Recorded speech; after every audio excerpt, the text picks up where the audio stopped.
Assalamualaikum warahmatullahi wabarakatuh. Perkenalkan, nama saya Wanda Nur Aziza dengan NPM 202214500023. Hari ini kita akan menjelajahi topik yang sangat menarik dalam mata pelajaran geografi, yaitu keanekaragaman flora dan fauna di Indonesia. Kenapa penting? Karena Indonesia adalah salah satu negara dengan kekayaan alam terbesar di dunia. Kita punya ribuan jenis tumbuhan dan hewan yang unik, endemik, dan bahkan tidak ditemukan di tempat lain. Tapi, tahukah kalian, kekayaan ini sedang menghadapi ancaman serius akibat aktivitas manusia. Jadi, di tugas kita hari ini bukan hanya belajar, tapi juga membangun kesadaran untuk menjaga warisan alam luar biasa ini. Melalui pembelajaran ini, kalian diharapkan mampu menjelaskan pengertian dan arti penting keanekaragaman flora dan fauna, mengidentifikasi persebaran flora dan fauna di Indonesia berdasarkan wilayahnya, lalu menyadari pentingnya pelestarian flora dan fauna sebagai bagian dari kehidupan berkelanjutan. Sebelum kita masuk ke materi utama, coba bayangkan kalau kalian bangun pagi di Papua. Kalian mungkin masih bisa melihat burung cendrawasih, dan kalau kalian berjalan-jalan ke Sumatera, bisa jadi kalian akan mendengar suara gajah liar. Betapa luar biasanya bukan negeri kita? Oke anak-anak, mari kita mulai pembelajaran hari ini dengan penuh semangat. Ingat, memahami alam Indonesia berarti memahami identitas dan masa depan bangsa kita sendiri, karena kita adalah generasi yang peduli dan bertanggung jawab.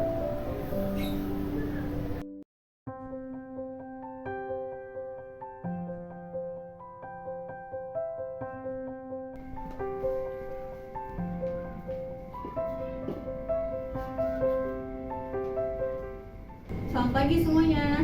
Pagi Bu. Gimana kabarnya hari ini? Sehat? Sehat Bu. Udah siap belum nih untuk belajar hari ini?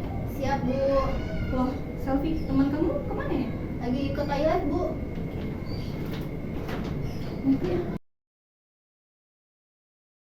Sebelum kita mulai pembelajaran hari ini, alangkah baiknya kita berdoa menurut keyakinan dan kepercayaan masing-masing. Berdoa dimulai. Oke, berdoa selesai. Jadi hari ini kita akan belajar mengenai keanekaragaman flora dan fauna. Nah, sebelum itu, Ibu mau ngasih tahu nih.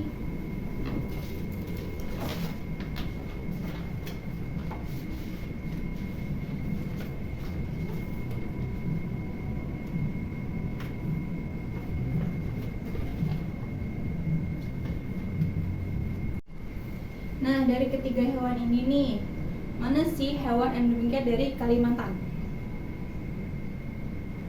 Itu orang hutan ya Bu? Yang atas? Ini? Ya. Ya, benar sekali. Nah, bagus Putri, itu betul. Baik, Ibu akan menjelaskan sedikit tentang pengertian dan asal-usul orang hutan. Jadi, orang hutan berasal dari bahasa Melayu, yaitu orang atau manusia, dan hutan, sehingga berarti manusia hutan. Nama ini mencerminkan perilaku orang hutan yang banyak menghabiskan waktunya di pepohonan hutan hujan tropis. Di dunia, hanya ada 2 pulau tempat orang hutan hidup. Yang pertama, itu ada Pulau Kalimantan, Indonesia dan Malaysia, yaitu orang hutan Kalimantan. Dan yang kedua adalah Pulau Sumatera, yaitu orang hutan Sumatera.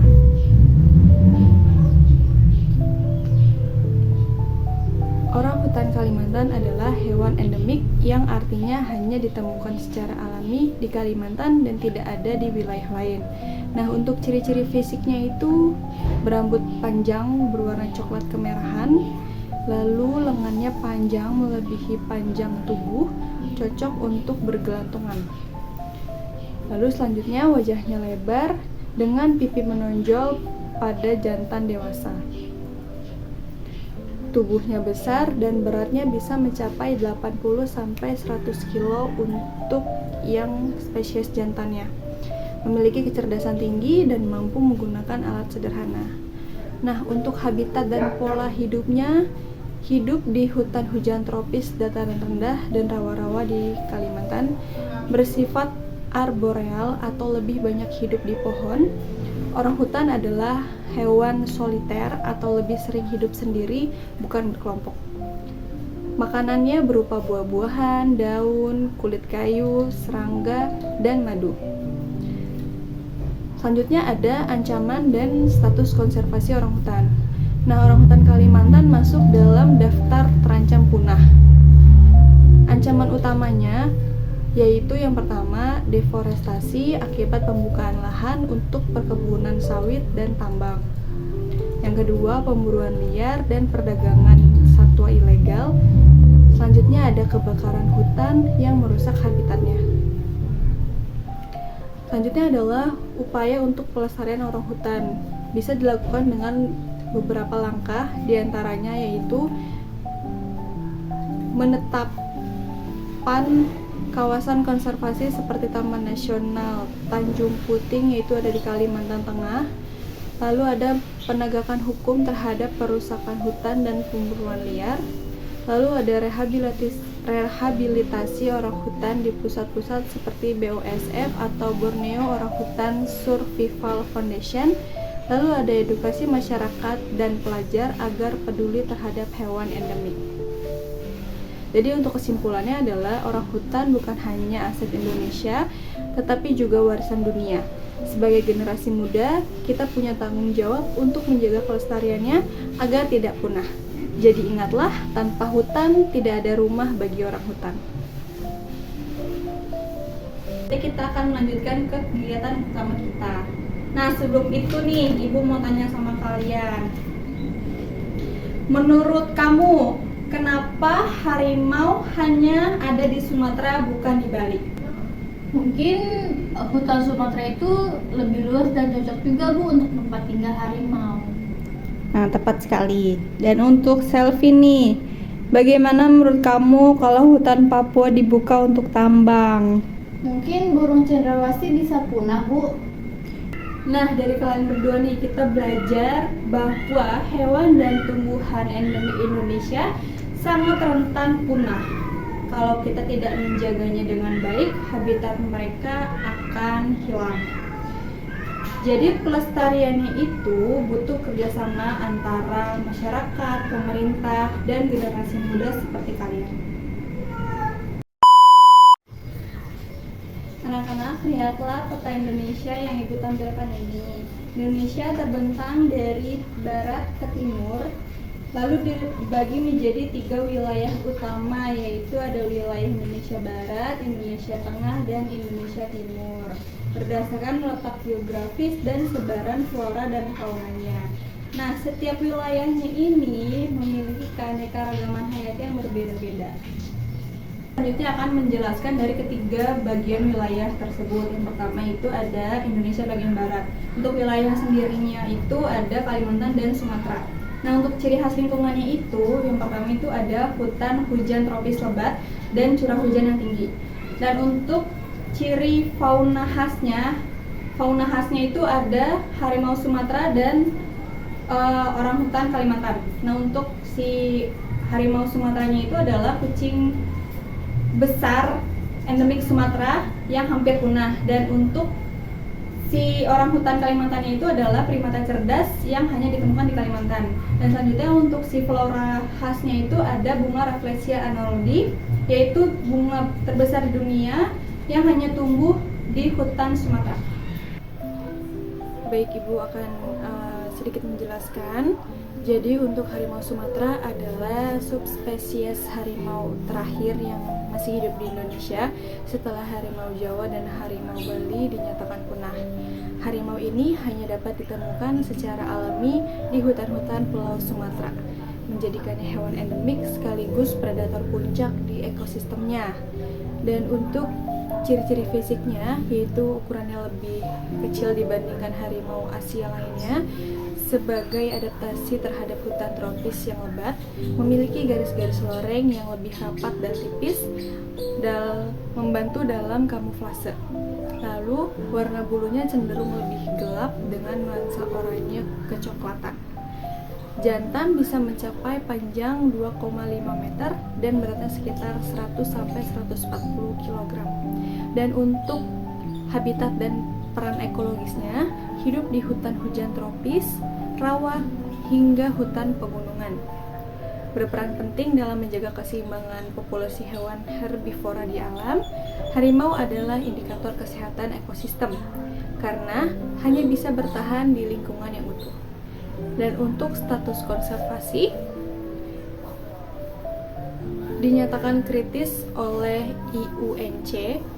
Diperkirakan hanya tersisa sekitar 400-600 ekor di alam liar menurut data WWF dan BKSDA.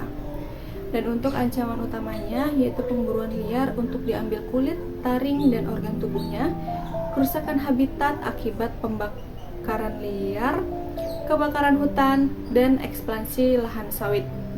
Selanjutnya ada konflik dengan manusia akibat habitat yang semakin sempit.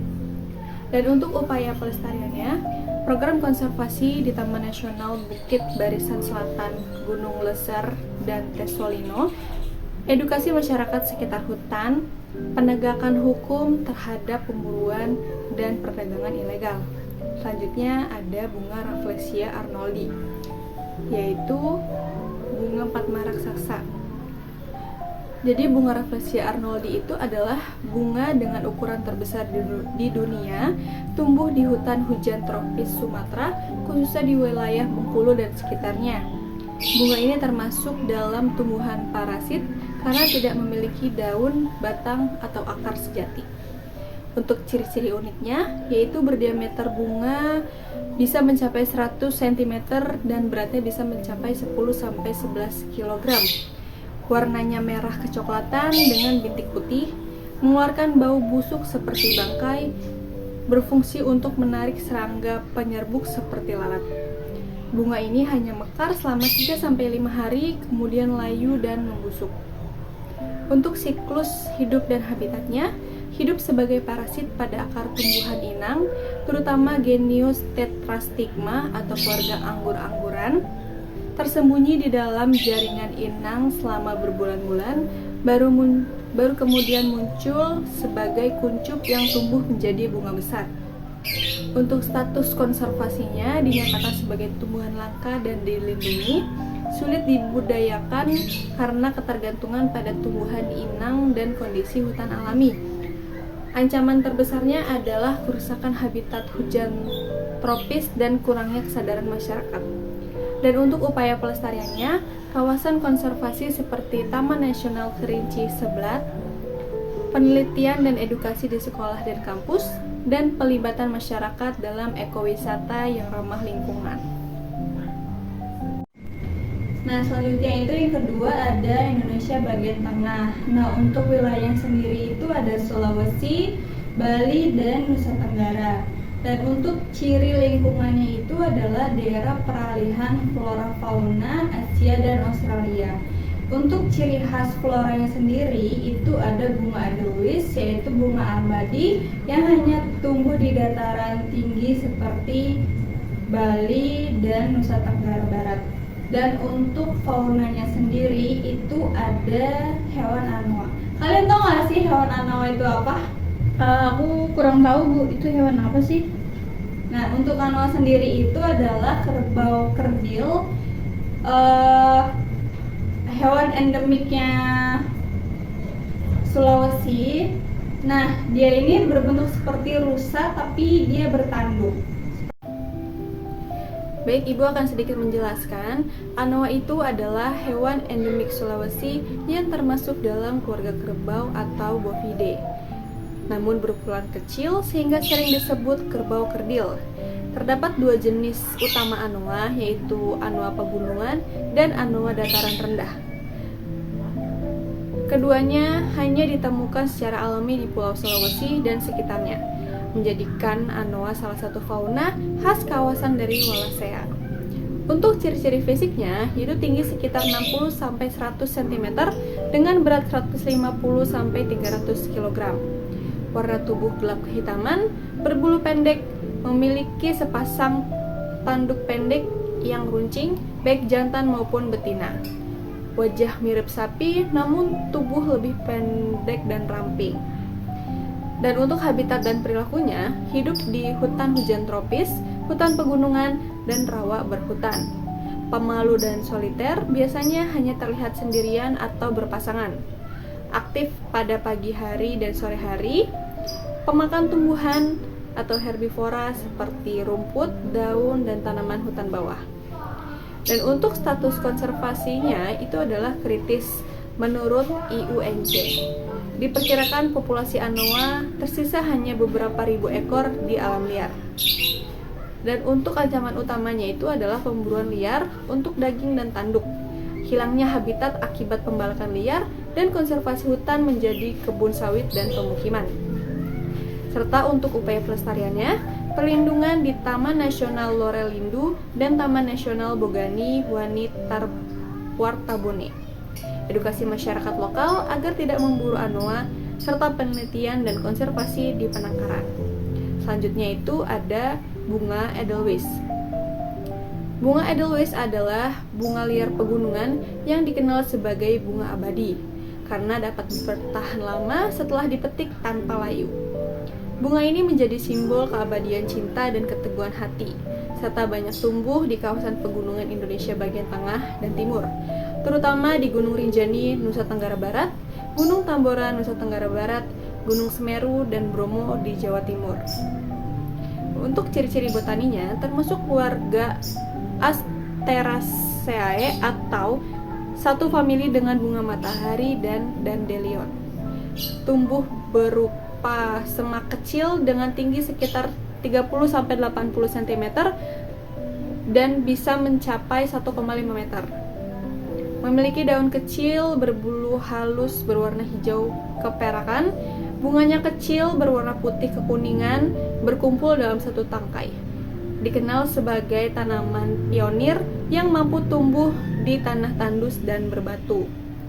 Untuk habitat dan karakteristik ekologinya, tumbuh di ketinggian 1.800 sampai 3.400 mdpl di lereng dan padang rumput pegunungan. Mampu hidup dalam kondisi dingin dan minim unsur hara. Tahan terhadap angin kencang dan suhu ekstrim, memiliki peran ekologis penting sebagai pelindung tanah dari erosi dan mendukung ekosistem pegunungan. Dan untuk status konservasinya, dulu sering dipetik oleh pendaki gunung sebagai oleh-oleh, menyebabkan populasinya menurun drastis. Kini dinyatakan sebagai tumbuhan dilindungi di bawah peraturan Menteri Lingkungan Hidup dan Kehutanan RI. Dan untuk upaya pelestariannya, yaitu adalah larangan memetik bunga Edelweiss di Taman Nasional dan jalur pendakian, program penanaman ulang Edelweiss oleh komunitas pecinta alam, edukasi melalui simbol jangan ambil Edelweiss, biarkan ia abadi di habitatnya. Ketiga itu ada Indonesia bagian timur. Nah, untuk wilayahnya sendiri itu ada Papua dan sekitarnya. Dan untuk ciri lingkungannya itu, yang pertama itu hutan tropis primer, dataran tinggi, dan pegunungan.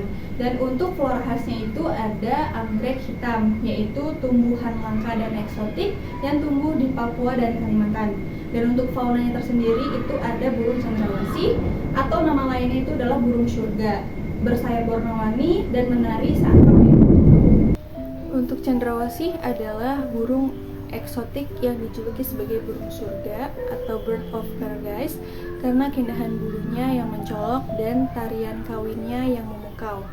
Burung ini merupakan fauna endemik Papua dan beberapa pulau sekitarnya seperti Kepulauan Aru dan Papua Nugini.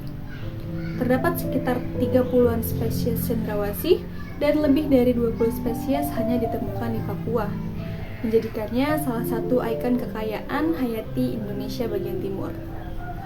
Untuk ciri-ciri fisiknya, berukuran tubuh bervariasi antara 15 cm hingga 44 cm.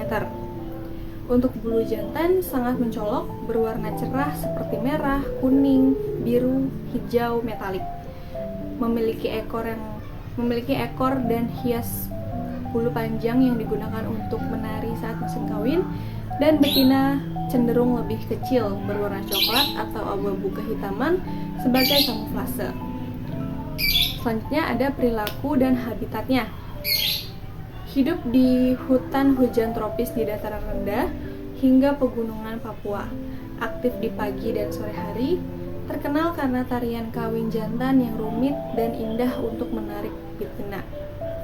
pemakan buah-buahan, serangga kecil, dan nektar.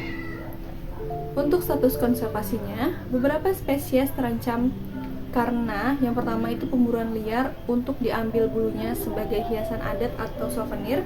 Yang kedua itu ada kerusakan habitat akibat pembalakan hutan dan ekspansi perkebunan. Selanjutnya ada beberapa spesies seperti cendrawasih merah masuk dalam kategori rentan oleh IUCN. Untuk upaya pelestariannya, program konservasi dan penelitian di Papua dan Papua Barat, edukasi budaya lokal agar tetap menghargai burung cendrawasih tanpa memburunya, serta mengembangkan ekowisata berbasis konservasi seperti pengamatan burung di Taman Nasional Wasur. Dan untuk bunga anggrek hitam itu adalah salah satu jenis anggrek yang paling langka dan eksotik di dunia. Tumbuh secara alami di hutan hujan tropis Kalimantan dan Papua. Tumbuhan ini sangat istimewa karena memiliki warna kelopak unik, yaitu hitam keunguan atau kehijauan gelap yang sangat jarang ditemukan pada jenis anggrek lainnya. Dan untuk ciri-ciri botaninya merupakan epifit, yaitu tumbuhan yang hidup menumpang di pohon tanpa merugikan inangnya, lalu memiliki daun panjang dan tipis dengan tangkai bunga menjuntai. Selanjutnya, bunganya berwarna gelap mengkilap, biasanya memiliki bentuk bintang atau menyerupai sandal, memiliki aroma harum yang kuat terutama pada pagi hari. Dan untuk habitat dan sebarannya, tumbuh di lembah-lembab seperti hutan hujan tropis dengan tingkat kelembapan tinggi, ditemukan di Papua sebagian barat serta di Kalimantan Timur, terutama di bagian seperti Taman Nasional Kersik Luwai dan Taman Nasional Lone Range, Papua. Tidak mudah dibudidayakan karena memerlukan kondisi lingkungan yang sangat spesifik. Dan untuk status konservasinya dilindungi oleh Undang-Undang Indonesia sebagai salah satu spesies langka terancam punah akibat pemburuan liar dan perdagangan ilegal bunga hias, serta hilangnya habitat akibat pembalakan liar dan kebakaran hutan. Untuk upaya pelestariannya diperbanyak melalui teknik kultur jaringan atau in vitro oleh lembaga riset konservasi. Lalu ada edukasi masyarakat lokal untuk tidak mengambil tanaman dari alam liar, serta perlindungan melalui kawasan konservasi dan cagar alam. Nah, selanjutnya Ibu akan membagi kelompok yang menjadi 2. Nah, untuk kelompoknya itu yang pertama Putri, yaitu membahas tentang Indonesia bagian timur, dan untuk Selvi membahas Indonesia bagian barat. Nah, setelah kalian mendapatkan wilayah tersebut, kalian sebutkan masing-masing satu untuk flora dan faunanya, lalu sebutkan masalah pelestariannya nih. Ibu tunggu 5 menit ya. Oke, Bu. Oke, untuk Putri nih gimana? Sudah ada jawabannya belum? Untuk Indonesia Timur itu cendrawasih itu terancam punah, Bu, karena perburuan, dan anggrek hitam itu sulit untuk dibudidayakan. Nah, tepat sekali Putri untuk jawabannya. Ibu sedikit menambahkan, jadi untuk cendrawasih ini kenapa sih masih menjadi target pemburuan liar? Itu karena burung cendrawasih ini memiliki sayap yang indah. Nah, untuk anggrek hitamnya sendiri itu anggrek hitam itu kan tumbuh sesuai dengan kondisi asli hutan Papuanya nih. Jadi kalau hutannya itu rusak, jadi si anggrek hitamnya ini juga lambat berkembangnya, sulit gitu. Bisa dipahami, Putri? Bisa, Bu. Terima kasih, Bu. Oke, Selvi, tadi Ibu melihat kamu memilih harimau Sumatera. Kenapa sih harimau Sumatera itu terancam punah? Karena hutan tempat tinggalnya diganti sama sawit, Bu, jadi semakin sedikit. Nah, jawabannya benar sekali. Ibu tambahkan sedikit ya. Jadi kenapa harimau Sumatera itu kehilangan tempat tinggalnya? Karena banyak hutan yang dibuka secara besar-besaran untuk pertumbuhan kebun kelapa sawit. Gitu, murid-murid. Nah, sekarang Ibu mau kalian membuat poster mini dari kertas yang akan Ibu bagikan, yaitu tulis atau gambar sesuatu dari daerah kalian yang tadi, dengan menunjukkan mengapa kita harus menjaga flora dan fauna di Indonesia. Kalian bebas mau menggambar hewan atau tumbuhan apapun dari wilayah kalian. Ibu tunggu waktunya 5 menit ya anak-anak. Ini Ini untuk kertasnya Ibu bagikan.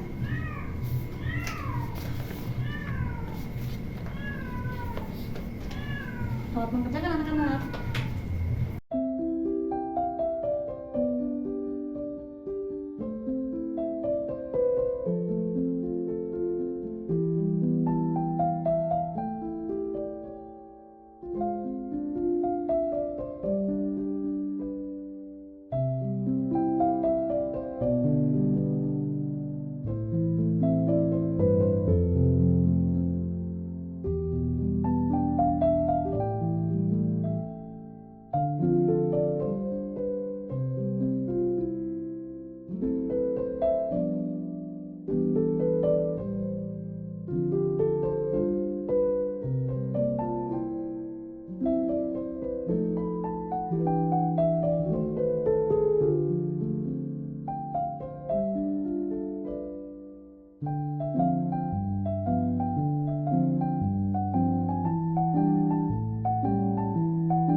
Coba dong Ibu lihat hasil kalian.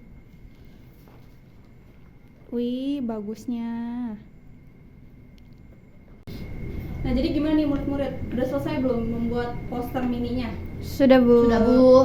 Nah, kalau gitu Ibu boleh meminta kalian untuk mempresentasikan di depan hasil karya kalian dan biar teman-teman kalian ini melihat hasil kalian.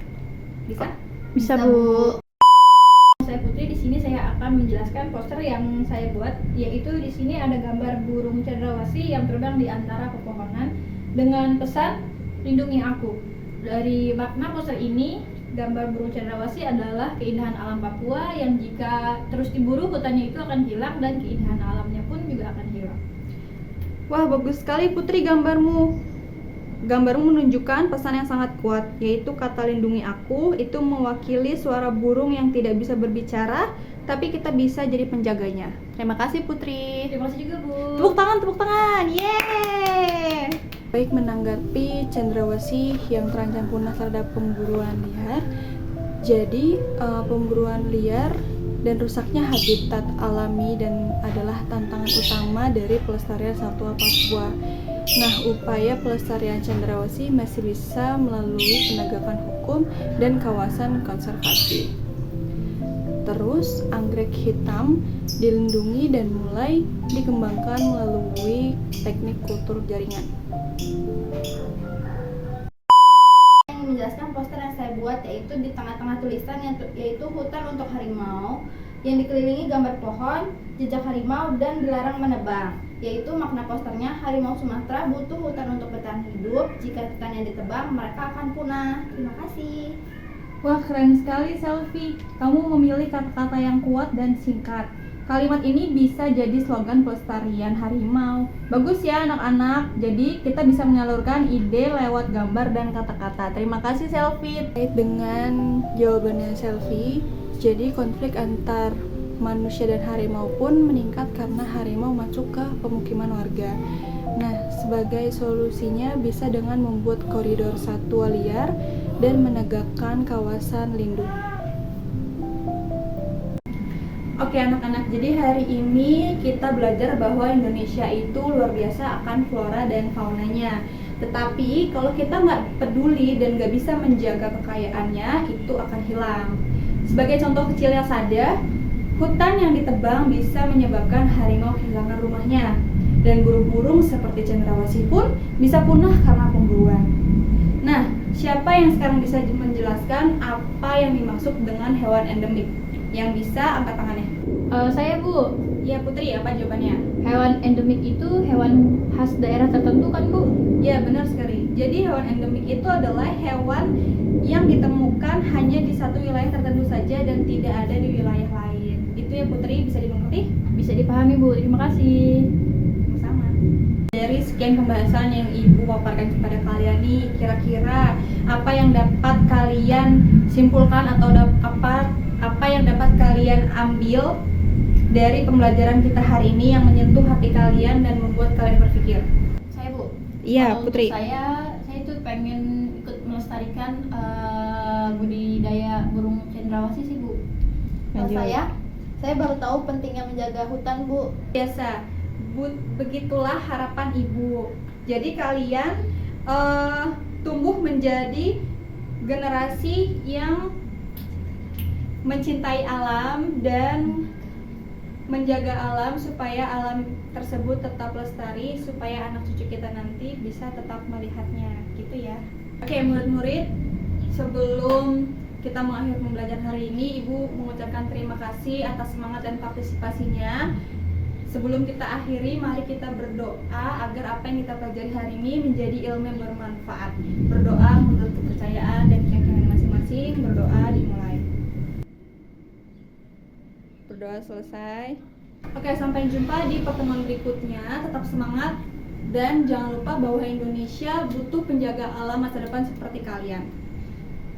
Semangat. Wassalamualaikum warahmatullahi wabarakatuh. Baik, anak-anak, melalui video pembelajaran ini kita telah menyadari bahwa flora dan fauna Indonesia bukan sekedar makhluk hidup.